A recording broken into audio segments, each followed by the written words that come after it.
Welcome to a deep dive, where we take source material and really try to uncover the most important nuggets of knowledge for you.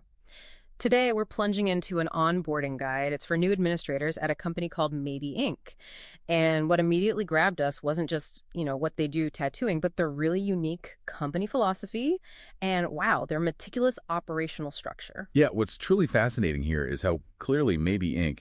just lays out their core beliefs and their operational rhythm right from day one. So our mission today is to understand how this radical transparency actually functions. What does it reveal about their whole approach to business, and maybe more importantly, how it impacts employee well-being and your role as an administrator stepping into this. So what was the first thing that really jumped out at you? Okay, yeah, let's unpack this. The opening declaration is incredibly bold. Tony and Maybe Inc. works for you. Yeah. I mean, that's not just some generic mission statement, right? It feels like a really audacious flip of the usual business priorities. It really is. Instead of, profits first dictating how employees are treated, Maybe Inc. explicitly positions staff well-being, staff growth, as the prerequisite for their own success.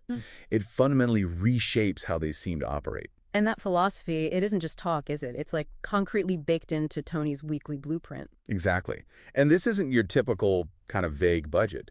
It's a meticulously structured financial plan. Seriously detailed. It covers everything from the foundational business stuff like, okay, Monday, $700 earmarked for rent, $200 for supplies. Very specific. Then Tuesday, household expenses are covered. But here's the bit that's critical for you as an administrator. Yeah, okay. Wednesday. That day is dedicated to staff salaries and financial security.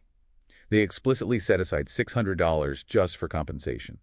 Seeing that level of detail and seeing staff pay prioritized before some other typical operating costs, well, it gives you an unprecedented financial compass, doesn't it? It really does. It signals where the accountability and, well, the real priorities lie. Makes your role in managing resources incredibly transparent right from the get-go.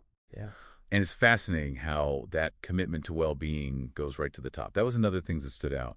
Beyond just the financial clarity, there was this surprising element about how Tony himself structures his time. Oh, right. The work hours. Yeah. He typically works only, 5-6 hours a day? And get this, he has a dedicated rest and recharge day on Sunday. Absolutely no tattooing, no tattoo talk allowed. Which isn't just about the company's ledger, is it? It feels like a really profound commitment to a sustainable rhythm, and that extends right to the founder's own daily life. It's quite a bold model. Challenges that whole hustle culture thing we see everywhere. Definitely. So given this unique approach to money and well-being, how do they actually organize the day-to-day operations to make it all work, to sustain it? Right. That's the next crucial piece Maybe Inc. reveals. And this brings us to what they lay out as the 5 pillars of business. Marketing, sales, customer service, accounting, and operations. And what's interesting is how they're presented. Not as separate silos or departments. No, exactly. More like a continuous loop, right? A circular system. Precisely. Imagine it less like a checklist you just go down, and more like a kind of self-sustaining ecosystem. Each pillar is both a root and a branch, sort of feeding the others. Yeah, I can see that. So, if your admin support streamlines customer service, that good experience doesn't just keep clients happy. Right. It generates word of mouth, organic marketing maybe, which fueled sales. Exactly. And then strong sales provide the revenue that makes the accounting solid. Which in turn gives the financial clarity needed to reinvest and strengthen operations. Below a 4 crazy and above an 8 high. As this You're probably talking to a motion dude. machine. And your role as an admin directly supports keeping that cycle going, keeping it healthy. Okay, but it sounds, almost too perfect, this seamless cycle. Are there potential friction points mentioned? Does this circular dependence mean if one pillar, say, operations, stumbles, does the whole system immediately feel the impact? Is it that fragile? That's a really good question. And yeah, the blueprint kind of implies that a weakness in one pillar will absolutely ripple through the whole system. But their big emphasis seems to be on transparency and that meticulous planning to prevent those weaknesses in the first place. So for you, stepping in as a new administrator, it means understanding that your actions, even the small ones, contribute directly to the health of the entire organism, the whole company. Sort of empowers you, I think, to see that interconnectedness and your own direct impact. Right. So bringing it all together, what does this all mean for you, the learner, maybe someone considering a role like this, taking it all in? Well, I think this deep dive really reveals a company built on radical intentionality and transparency. It's not just about what they do, it's really about how they meticulously plan everything to support everyone involved. From the basic business costs right through to the well-being and the paychecks of the staff.